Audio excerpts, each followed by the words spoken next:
dude. I've been listening to this record, man. So good. Oh, man, I love hearing that. Thank you. Absolutely. The album Versatile, man, out, May 21st? We're coming up on just a couple weeks, man. It is almost time. Almost time for Pop Evil 6 to be unleashed to the masses. This is exactly what we all needed after the last year, man. New Pop Evil, new rock and roll, running wild, man. After the year you guys have had and all of us have had, what does this mean to have this record out for you guys right now? Oh, it means everything, I mean, obviously we've all been through the same thing, a pandemic. I mean, who would ever thought we'd be all dealing with something like that? But here we are. It's our reality. The touring season is going to be a whole new animal, I'm sure, just getting back out there and trying to do the things we all used to love and getting back to hopefully whatever that new normal is. But we're stoked, man. I mean, to have the album now, on the horizon and finally going to be able to be out. Huge win, just such a positive thing, and we're just going to try to take that momentum and enjoy it and just move forward one day at a time. Absolutely, man. Was the last year, was 2020 originally planned to be a creative year for you guys? Because the self-titled record came out a few years before 2021. I think it was like 2018, I think it came out maybe. I caught you guys here in Indy on the Skillet tour, which was a great show, man. But was it looking like a creative year originally, or did you guys kind of have to halt things and then start writing? No, I mean, 2020 was supposed to be, we just had finished the record there at the top of the year, and we were going to, the original plan was to put it out around spring, and then the spring tour was going to start right after that. So, I mean, it was full guns a-blazing year for us. Oh, wow. Man. So you guys are alive. You guys thrive on the live show so much, not just festivals, but just you guys have built a reputation as one of the heaviest touring bands. When you guys hit that stage, whether it's at Pierre's in Fort Wayne, here in Indy, Chicago, anywhere, Rock on the Range, you guys crank it up and you guys steal the show, man. How did you guys cope? Well, it was tough. It was tough. Thanks for that for sure. And it was, I mean, to be honest, I mean, it happens in stages, right? The first couple of months, because of the pandemic, we thought, well, actually, I'll back up even before that. I mean, we finished the record out in L.A., I want to say around January, February. And then just before the lockdowns started in Los Angeles, we were scheduled to have maybe 3 weeks off, which for Pop Evil is, that's a long break. So we were really excited about that month off and, getting back with our families and kind of recharging the batteries and then, gearing up for rehearsals and then all the new music. And here we are, everything like you said that's all we know. That's all we do at that point, So I know we were excited about that time off. Mayor came in or whatever and said they were going to shut down LA. So we all were like, wow, we got to scatter, So if we were going to be locked down for, at that point, it was just who knew how long it was going to be. We were like, well, let's get with our loved ones in. And Haley, our drummer's from the UK, so she even went back to Europe. So, So we kind of were like on standby, assuming, man, it'll still be. I mean, it was March at that point. So at that point, we were so hopeful that May we could still tour, or maybe summer. So and then of course once May and June started it up, and we have a lot of the fans really rooted in Michigan. Michigan was hit real hard. But once those lockdowns started, it was just become apparent that we were going to be out for a year, and then the kind of fear and just being like the reality of like we're not going to play for a whole year. I mean, I haven't not played a show for a year since I was 14 years old. So I mean, I think culture shock for a lot of musicians. Like really, the first ones to shut down, and we're going to be the last ones to come back. So it was just devastating, for a lot of us. Yeah, I mean, it's been tough. I went to 2 concerts at the end of 2020. It didn't even feel the same. It almost made it more depressing. It's like I want this back full time so bad. It's like it's there, but it's not there, and it's just, I'm ready. And you guys have a couple shows announced, and we'll circle back to that. But how did that time affect? Well, I guess the record was done, but some of these songs really feel like they were written during COVID. Honestly, you got a song like Survivor. You got a song like Human Nature where you just want to dance. You just want to sit down and let loose and just dance all your frustrations out. It's fun. It's eerie how so many of these songs fit for what's happening right now with where everybody feels. I mean, it really does feel like this was written during COVID. I mean, it's crazy to think that now, but the reality was they were written way before COVID, you know, and I get asked a lot, obviously, in these interviews what these songs meant to me then, and it's totally different what they mean to me now. Yeah. You know, it's crazy where we're at, and sometimes when you write, you know, I don't think, unless you're really close to a writer or you write yourself, you don't always really understand, like, when you're writing songs, and you're writing songs especially for other people in mind. I mean, 6 albums now. I mean, it's really hard for me to write selfishly for myself. You're always thinking about, you know, other people and how you can make a difference, and that's the purpose now, right? Like, your purpose is, it becomes clear as you get older in life and your band kind of progresses, and that purpose is very clear. We just want to make a difference, you know. I mean, look, there's so many more bands out there. There's so much competition, and you know, but when it's all said and done, you hope to leave a legacy where you can help people through those tough times. I think about all those songs and all those times in life when doctors, lawyers, brothers, sisters, mothers, teachers, whatever it was, you know, couldn't really help you, who was there in music, you know. So to be able to know now, at this point in our career, that you know, your music can really help people now, especially through a pandemic. I mean, it's awesome. You know, I feel very blessed and very fortunate with this band to have been able to put out music during COVID when so many things got down, but feel very fortunate that we were able to get it pretty much done, and we had mixing and mastering to do. One thing which was easy because, you know, just email it. But it was definitely a different experience. And one thing, man, I loved about the self-titled record, which you guys have always kind of done this, but you guys really took it to another level on the last record, was so many songs sounded different from each other, so many different, like, approaches and musical styles and elements. Like, you got a song like When We Were Young that sounded one way, Nothing But Thieves a different way, you know, Waiting, you know, Lions, you know, and you guys kept that up with this record. Inferno is one of my favorite songs on the record. And then absolutely, man, then the songs we just talked about.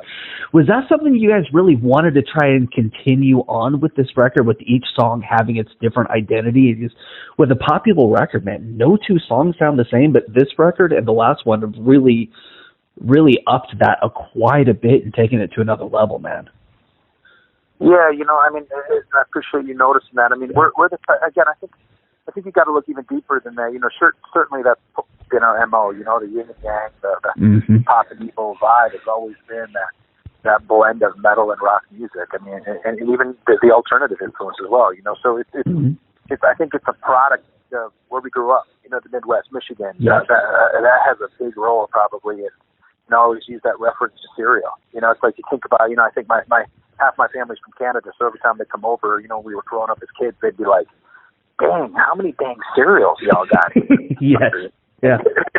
I go, what are you talking about? You don't have to. I mean, we have just 17 different flavors of Cheerios and 18 different flavors of Mini Wheats, you know. Right. We got 5 Captain Crunches, you know. Yeah, there you go. You know, I mean, you got to pick that cotton candy version of Captain Crunch. You know, it's That's like, right. There's so much, like, I was just a product of that, you know, and as a guy who writes lyrics and trying to have a front man connecting with people, that's always resonated with me. Like, our playlist, I think if you listen to, or if you were to check my playlist or my family and close friends, it's so scattered. They might be listening to this crazy metal playlist, and then the next thing they're listening to kids music. It's just like, everybody was influenced by so many different things, you know, and I always got a kick out of that. Do you have any guilty pleasures? I'm like, dude, my whole playlist is a guilty pleasure. What are you talking about? Yeah. You know, I was always just impressed and fascinated by songs that bring people together. And you mentioned that, you know, Skillet Sevendust tour. I mean, even for us when we tour with bands that are friends as well, it's like, oh my God, it's like a greatest hits tour, right? Yes. From the minute, you know, we play Sevendust or Skillet, you know, it's like a big show of hit songs. I mean, every band has so many hits, and you get through, and by the time you're done, you're like, man, that was a fun show. Even for us, like, dang, that was awesome. And sometimes those tours we like playing, being the opener in some ways, because then we get to sit back and enjoy the other bands. The pressure's down, we can enjoy it, you know. So that was kind of fun for us. It was the end of that last cycle, and we were like, yeah, dude, we love Skillet, we love Sevendust. Let's just rage and you know, have a good time before we go back in the studio again. So I think that there's a lot of that you see on the record. You just hear the influence, and then you're looking at 5 different people. I mean, we got a female drummer from the UK, and we have a long-haired drummer, bass player that totally grew up on Marilyn Manson. Yep. You know, and then we have, you know, two guitar players that are totally the opposite.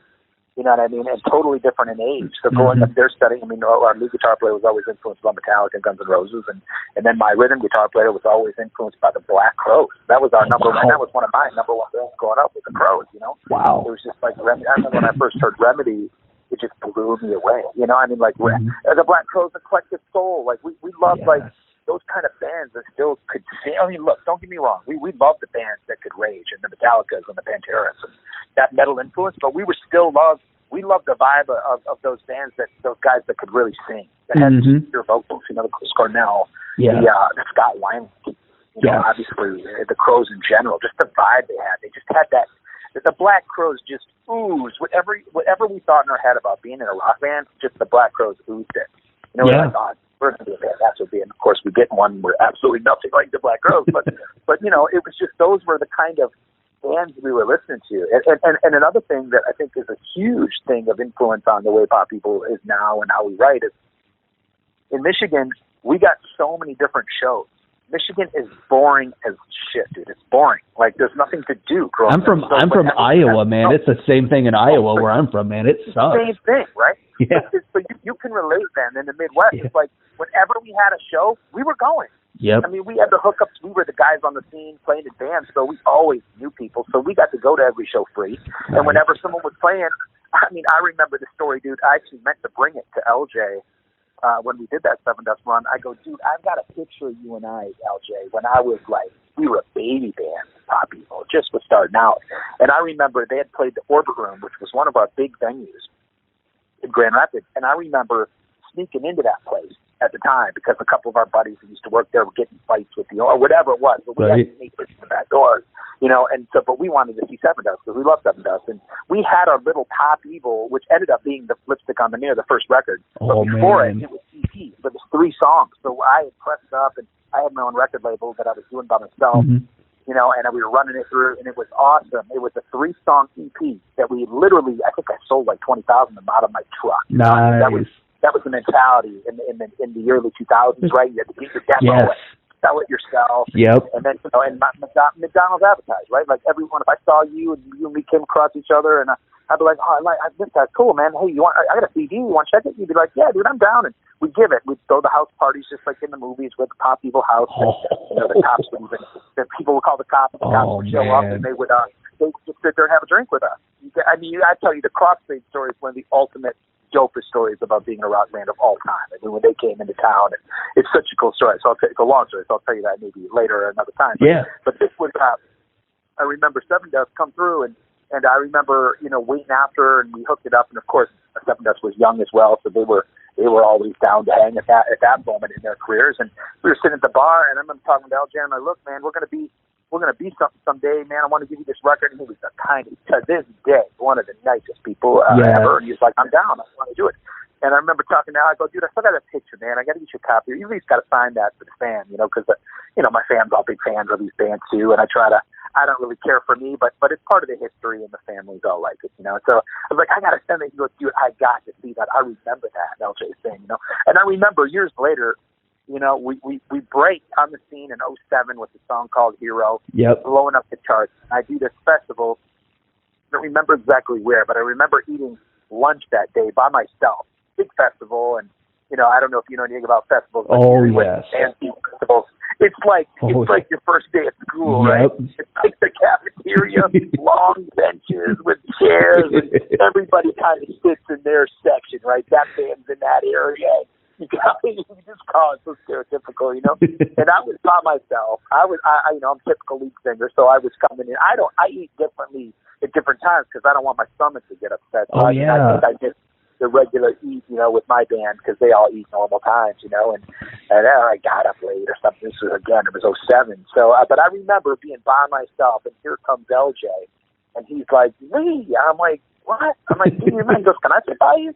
And he's like, dude, I remember you in Hero. I love Hero. And he was just so warm and kind. Oh, that's so awesome. It just really resonated with me at that point, you know. And I was just like, wow, this guy doesn't got to talk to me, let alone eat with me. And he was just, he knew all about Hero. He knew about the song, and like he was very. Damn. To this day, he's always so educated with the bands and the format, and it was a lesson learned for me early on in my career that I needed to do that as well, and educate myself with what's going on and the bands around, and you know, when that moment it strikes for me, I'm able to give back in a similar way to somebody else. That's awesome, man, dude. In closing, man, festivals are back, kind of. You guys have been announced for like every festival, couple shows. I guess in one word, man, if you can, what does that mean to you to be able to have these festivals back happening and being on these festivals, these bills, and these shows this year? I think there's two words. I mean, excitement and concern. You know, I mean, the excitement part of it is, yeah, dude. I mean, we're one step closer to getting back. I mean, I just kind of want the end of 2021 to just kind of be over with. Just because you know, all the questions, like how are we going to tour? Like that's the concern, right? How do we tour with each other now? What if someone gets sick? Does that mean we can't play anymore? Like, does that mean that person has to be like? How does it go? And then, you know, what do we do? Are people going to be, you know, excited to come back to shows? Like, I mean, I think so, but different cities, different vibe, right? Yeah. So it's like, okay, could have a packed room one night, and then there's a lot of up and down.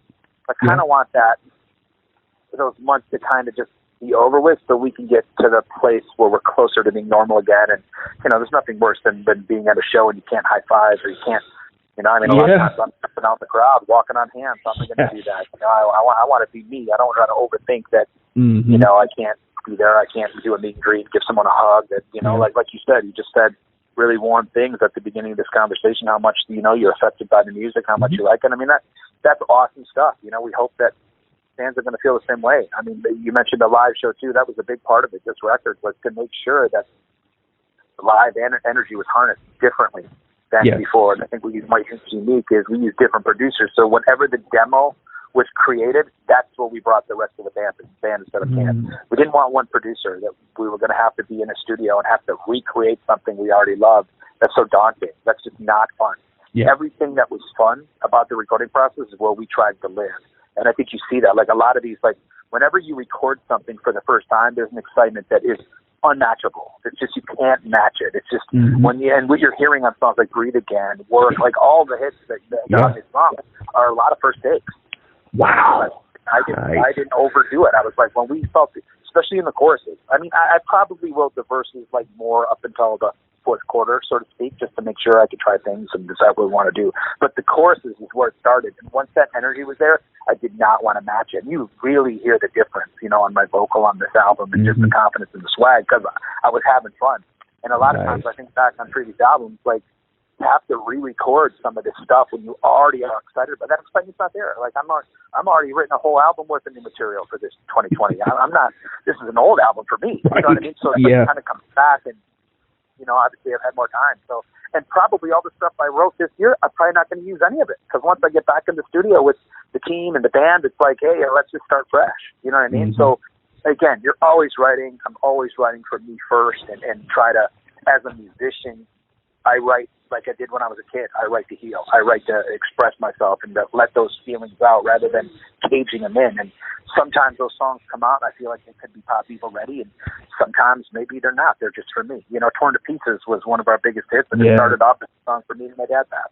Yeah. It was never intended to be out there for everyone else. But you know, sometimes the musical powers that be work in mysterious ways, and things are bigger than you. Songs become bigger than you, you know, and so you just kind of trust the journey, you know, and you just kind of just go out there and hopefully you get better and smarter at just life and just becoming you. And that's what I really think you see on this record. Is even the color and the artwork. It's about us finding out who we are off the stage to bring more of that on the stage, you know. So I'm really excited about this record and what it means to all of us personally off the stage, you know.